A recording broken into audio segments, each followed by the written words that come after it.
You can still smell it. Before you even opened the double doors, before you joined the queue, before you picked up the tray, you could smell it from the corridor. That particular combination of boiled cabbage and hot custard and something meaty that has no modern equivalent, because nothing is cooked like that anymore. You either loved that smell or you hated it, but you never forgot it. These are the 15 school dinners from the 1960s and 70s that have completely vanished from Britain. Every single one of them is gone now. Let us count them down. Number 15. Mince and mash. It arrived on the plate in 2 distinct territories that were never supposed to touch but always did. On one side, a mound of mashed potato, slightly grey, slightly lumpy, served with an ice cream scoop so every portion came out exactly the same size. On the other side, the mince, dark brown, swimming in thick gravy that had been reducing since 7:30 that morning in a pot large enough to bathe in. The dinner lady spooned it out with the efficiency of someone who had served 400 portions before yours. 2 scoops of mash, 1 ladle of mince. Move along. In the early 1960s, school mince cost the government 4p per portion. Minced beef, onion, gravy, and nothing else. It did not need anything else. It needed eating, and it was eaten, every single plate of it, by children who had been running since 8:30 and were hungry in a way that children today rarely are. You mixed the mash into the mince eventually. Everyone did. The gravy soaked into the potato, and the whole plate became one dark, deeply satisfying thing. Nobody makes mince and mash like that anymore. Nobody has a pot that size. Nobody has the patience to let gravy reduce for 3 hours before the first child sits down. Number 14. Spam fritters. The spam came out of the tin, sliced into rounds, dipped in batter, and dropped into deep fat that had been heating since morning. They came out golden, properly golden. The outside shattered when you pressed it with a fork. The spam inside was salty and dense and unmistakably itself. They were served with chips on Fridays at schools across the north of England and the Midlands throughout the 1960s. 2 fritters and a heap of chips and a bottle of school milk, still cold from the crate. For children who had walked a mile to school, in weather that did not care about them, this was not just a school dinner. This was a reward. The dinner ladies who made spam fritters were not cutting corners. They were applying genuine skill to an ingredient that rewarded it. You cannot make a good spam fritter without knowing exactly when to pull it from the fat. They knew. They always knew. Number 13. Liver and onions. This is the one that divided families. Children came home and reported that they had been given liver, and the response depended entirely on the household. In some homes, the parents said, "Good, liver is good for you." In others, the parents said, You poor thing, I will make you something proper tonight. The liver question told you everything about where a family stood.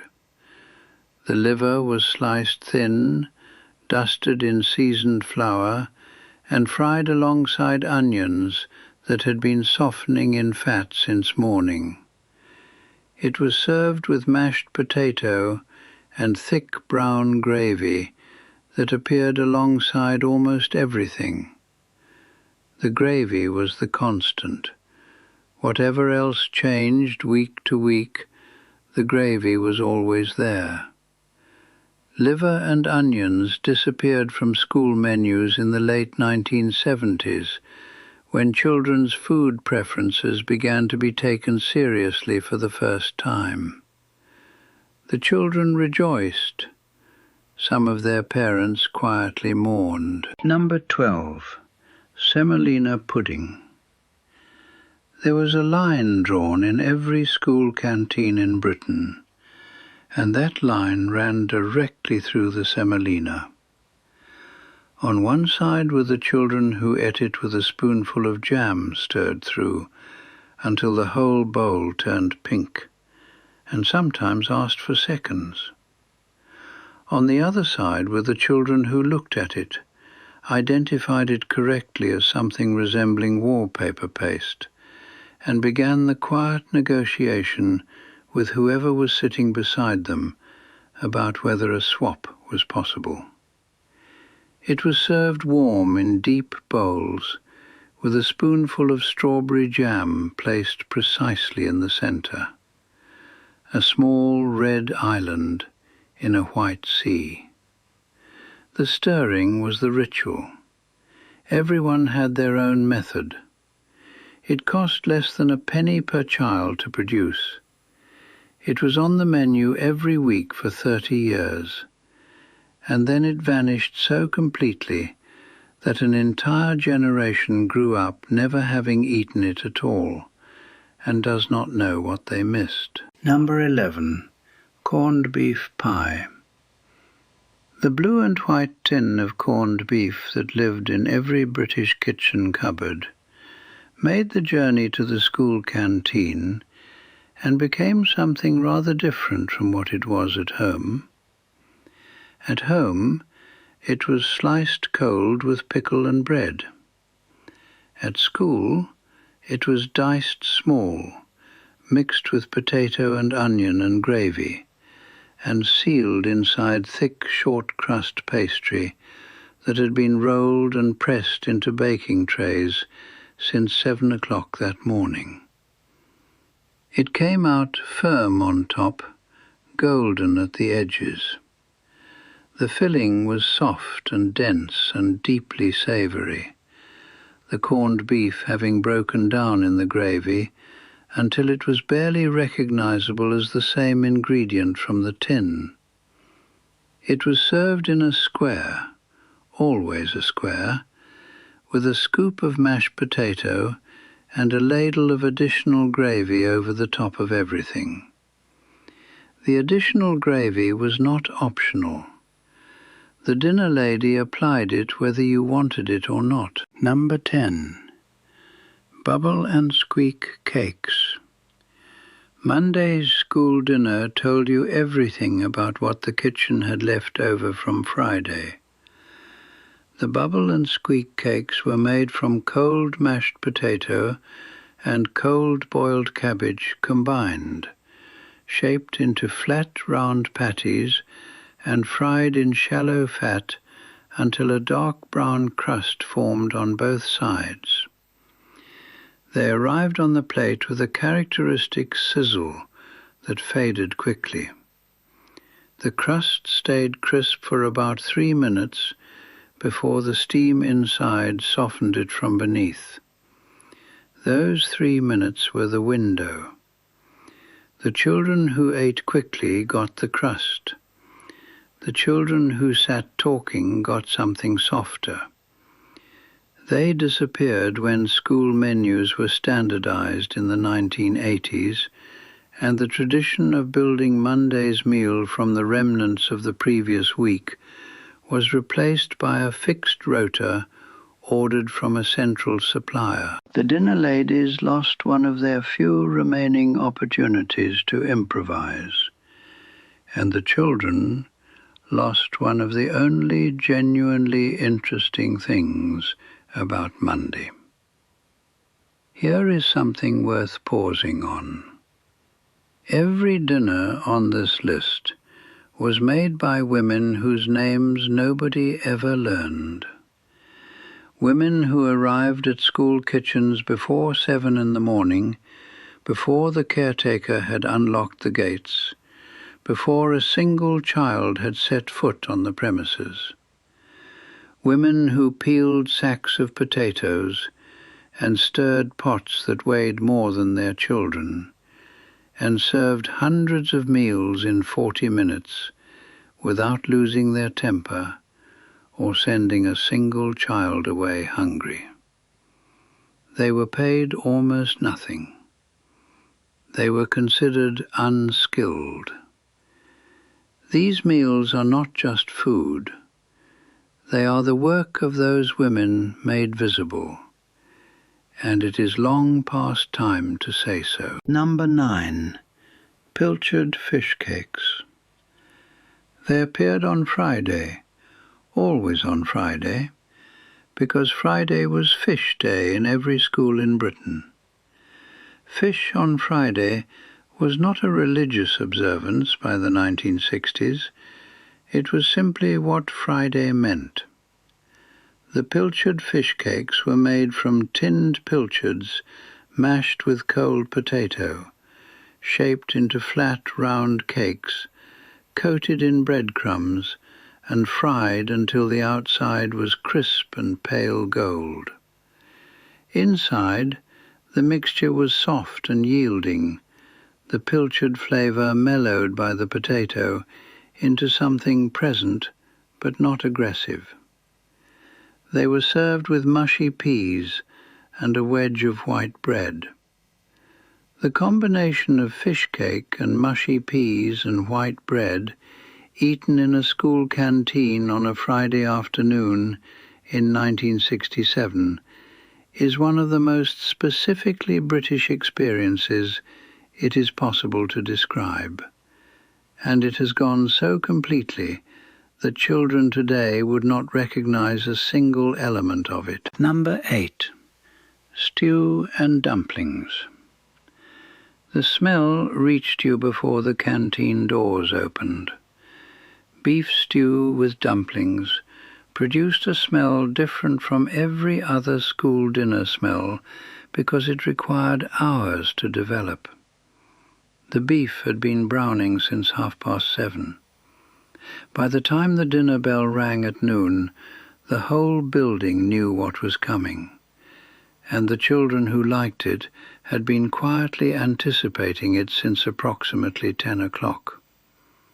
The dumplings sat on top, pale, slightly domed, their undersides having soaked in the gravy and gone dark, while their tops had steamed and stayed white. The outside was firm. The inside was soft in a way that is difficult to describe to anyone who has not eaten a suet dumpling straight from a pot of stew, because there is no modern equivalent. It is a dumpling, and it is its own thing entirely, and it has almost completely vanished from British cooking in a way that represents a genuine and unmourned loss. Number 7. Macaroni cheese. The dinner ladies made their white sauce from scratch every single day. Butter, flour, milk, strong cheddar, mustard powder. The cooked macaroni went into the sauce, and the whole lot was poured into wide baking trays and scattered with more grated cheese before going into the top of the oven to brown.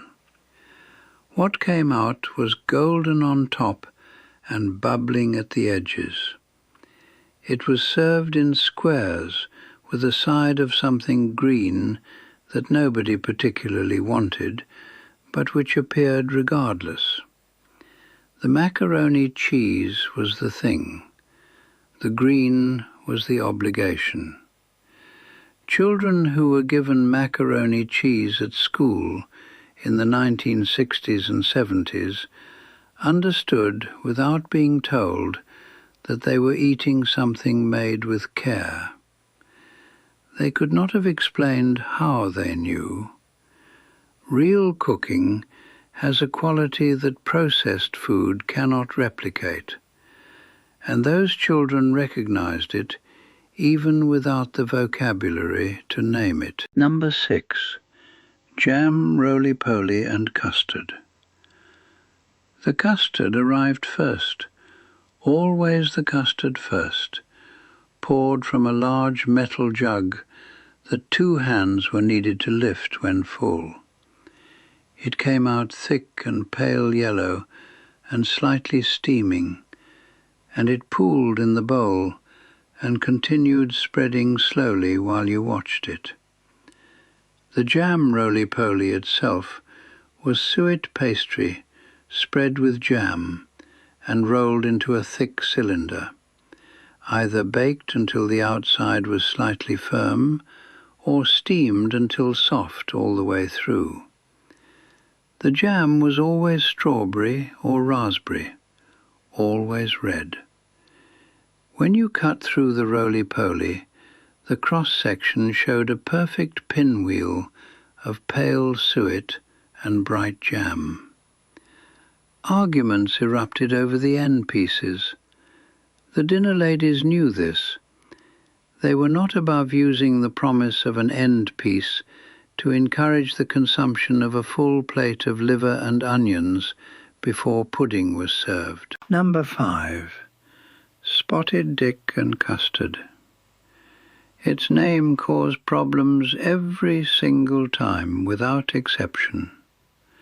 In every school in Britain from approximately 1962 onwards, the announcement of Spotted Dick for pudding produced a reaction from certain members of the dinner queue that the dinner ladies had long since stopped acknowledging. They had heard it all before. Every year a new intake, every year the same joke. They served it with expressions of absolute serenity. The Spotted Dick itself was a steamed suet pudding, studded throughout with currants that had plumped in the steam until they were soft and sweet, and embedded in dense, slightly sticky sponge. It was heavy. A slice had a weight to it that announced its intentions clearly. This was not a light dessert. This was a pudding that meant it. It fed children who needed feeding. It warmed children who needed warming. It appeared on school menus through some of the coldest winters of the 20th century, and it did its job without complaint, which is more than can be said for most of the children who ate it. Something changed in the 1980s, and the meals on this list began to disappear, one by one. Some disappeared because suet fell out of favour, and puddings made from flour and sugar were suddenly considered irresponsible. Some disappeared because school meal budgets were cut repeatedly throughout the decade. Some disappeared simply because the world changed, and what seemed normal in 1965 seemed strange by 1985. But something was lost that has not been replaced. Not the food itself. What was lost was the daily act of a group of skilled women cooking real food in a real kitchen for real children who sat down together and ate it. That act was the foundation of every school day for an entire generation, and it deserves to be remembered. Number 4. Cheese and potato pie. It was not fancy, and it was not trying to be. A deep tray lined with mashed potato on the bottom and sides. Inside, sliced potato layered with a sauce made from milk and strong cheddar. On top, more mashed potato, ridged with a fork, scattered with more grated cheese, pushed into a hot oven. It came out with a golden crust that made a solid sound when you tapped it, the sound of something that had been made properly. It was served with baked beans poured alongside, the orange of the beans and the pale gold of the pie sitting on the plate in a combination that nobody had designed, but that turned out to work perfectly. When centralized school catering arrived in the 1990s, and kitchens that made everything from scratch were replaced by kitchens that heated things made elsewhere, cheese and potato pie was among the first casualties. You cannot transport it. You cannot reheat it and retain that crust. It requires a real kitchen and a real person who knows what the top should look like before it comes out. Number 3. Treacle sponge and custard. The golden syrup went into the bottom of the basin first. A generous pour, thick and slow. On top went the sponge batter. The basin was covered and steamed for the better part of 2 hours, while the rest of the lunch was made around it. When it was turned upside down onto the serving tray, the syrup that had been at the bottom was now on top, running slowly down the sides in thick rivulets that caught the light and glowed. The combination of very sweet sponge and very sweet syrup and the milky sweetness of custard created something that was, by any objective measurement, too sweet. Nobody cared. It was pudding. The point of pudding was that for 5 minutes at the end of a school dinner, you stopped thinking about whatever was difficult and thought only about the thing in front of you. Treacle sponge did that completely. Number 2. Sponge and pink custard. The plain sponge was not the point. Everyone understood the sponge was a vehicle and not a destination. The pink custard was the point. Standard school custard was yellow, made from bird's custard powder poured from the jug, yellow, and everyone knew it. But on certain days, apparently random days, with no advance warning, no indication on the weekly menu, no explanation offered before or after, the custard came out pink. The taste was identical to the yellow version. The texture was identical. Every measurable quality was the same. And yet it was better. Every child knew it was better. The days when the custard was pink were better days than the days when it was yellow.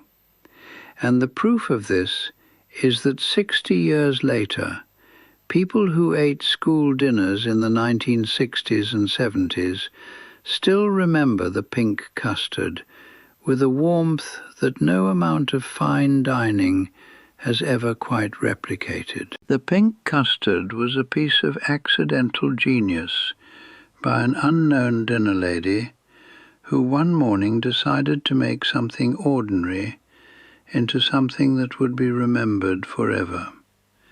She succeeded. She has no monument. She should have one. Number 1. Apple crumble and custard. You knew it was apple crumble day from the smell before anything else. Not the lunch smell, the baking smell.